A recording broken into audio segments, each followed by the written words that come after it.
Good morning, friends. Once again, I welcome you all to this e-learning platform of KTHM College. In today's session, we are going to deal with summary and analysis of Act 3, Scene First of A Midsummer Night's Dream by William Shakespeare.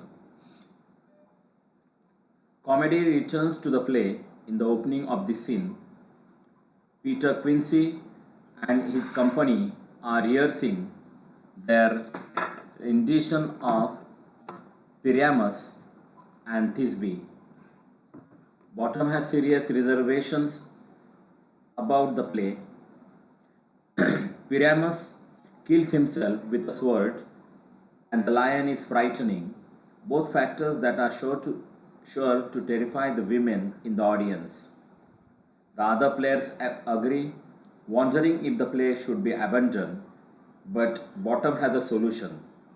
A prologue needs to be written to explain that Pyramus is only an actor, and the actor playing the lion must show half of his face during his performance and tell the audience his true identity. With these problems successfully solved, Quincy mentions two different difficulties with the upcoming performance. It requires moonshine and a wall.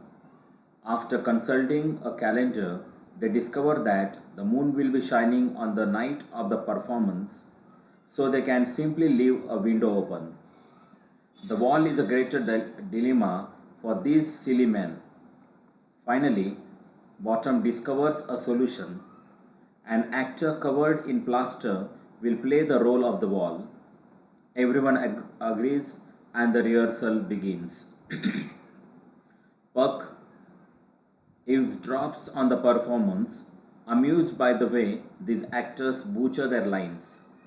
The egotistical Bottom sits in the bushes, waiting his cue, and Puck can't resist playing a joke on him. He gives Bottom an ass head when Bottom enters, declaring his love for Thisbe. The other terrified actors dash into the woods.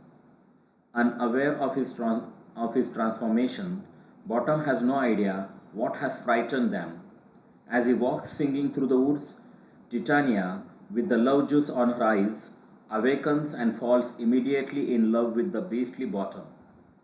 She appoints four fairies, Peaseblossom, Cobweb, Mote, and Mustard Seed, to serve the needs of her new lover.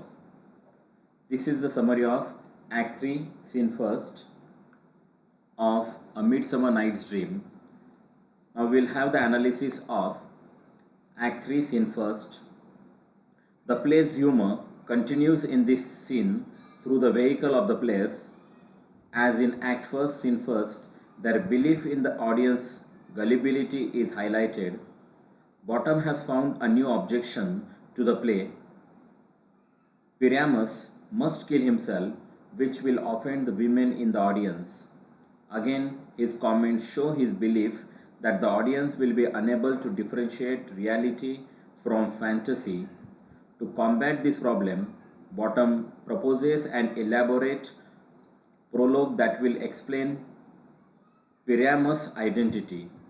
Similarly, the lion must show half of his face so the audience will know he is a man rather than a beast. Quincy brings two other difficulties to the player's attention: how the moonlight and the wall will be presented. Again, the question hinges on the problem of representation.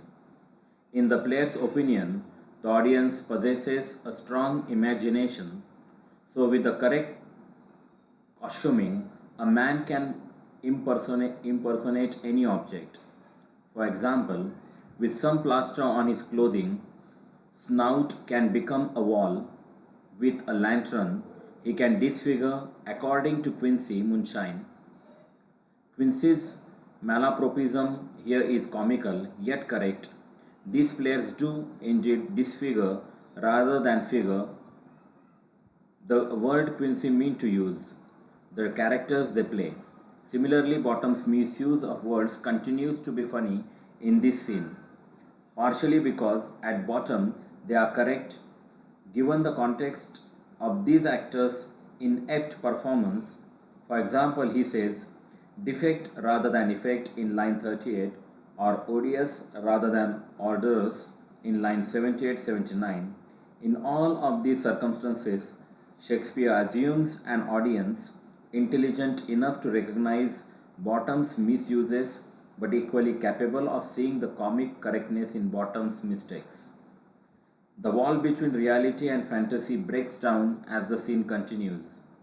While Bottom presented an ineffective impersonation of Pyramus, he offers a stunning performance of an ass. The players are clearly taken in by Bottom's new guise, sprinting out of the woods to escape what they see as a haunting. Puck's magic is similar to the actors. In fact, when he first sees them rehearsing, Puck claims that he will become an actor, if necessary, and says that he can effectively translate himself into numerous other characters: a horse, a hound, a hog, a headless bear, a fire. Puck is the ideal actor, able to personify any role with haunting veracity. Indeed, his art seems to be Shakespeare's ideal for actors. Like Puck, they should prey on their audience's imagination, breaking the walls between imagination and reason, leading us to new worlds, haunting us with visions our rational minds cannot comprehend. Puck is also the ideal director, casting Bottom in the role for which he is most suited, as following his transformation, the Asinine Bottom literally portrays what he has always been metaphorically. Bottom's lack of surprise at his new role adds comic flavor to his interactions with Titania. When she professes her love for him, erroneously calling him an angel, he is not astonished. Her misrecognition of this as an angel, caused by Oberon's powerful love potion, provides a powerful example of the inadequacy of using vision as the basis of love. She claims Bottom's shape has enthralled her so much that she fell in love with him on first view. Although usually foolish, Bottom's response to her hyperbolic protestation of love shows his down to earth nature. For example, when Titania declares him both wise and beautiful, Bottom recognizes the error of her statements, affirming that he is neither, but this does not mean he is intimidated by her. Rather than being surprised or flattered that the queen of the fairies has fallen in love with him, Bottom instead remarks that she has little reason for loving him, yet adds that reason and love keep little company together nowadays. So her admiration is understandable, if not necessarily natural. In Bottom's opinion, love and reason should become friends. His speech echoes Lysander's in the previous scene. Remember that Lysander believed his newfound love for Helena was based on reason. The characters in this drama are attempting to find a way to understand the workings of love in rational way, yet their failures emphasize the difficulty of this endeavor. Shakespeare seems to be suggesting that a love potion, even though seemingly crazy, is a better way to explain the mysterious workings of sexual attraction than is common sense. Love and reason will never be friends. Bottom's interactions with the fairies at the end of the scene are significant because they re-emphasize the comical differences between Titania and the ass-headed Bottom. While she speaks in lyrical prose, a beautiful language filled with natural and delicate imagery, dewberries, painted butterflies, and moonbeams bedeck her speech. Bottom's language lacks this lyrical grace. Rather than earning for the jewels she promises or the bed made of pressed flowers, Bottom straightforwardly identifies the fairies with the task their names suggest. He has no interest in the magical, more figurative functions they could perform for him. For example, mustard seed is simply a spice made to flavor his beef.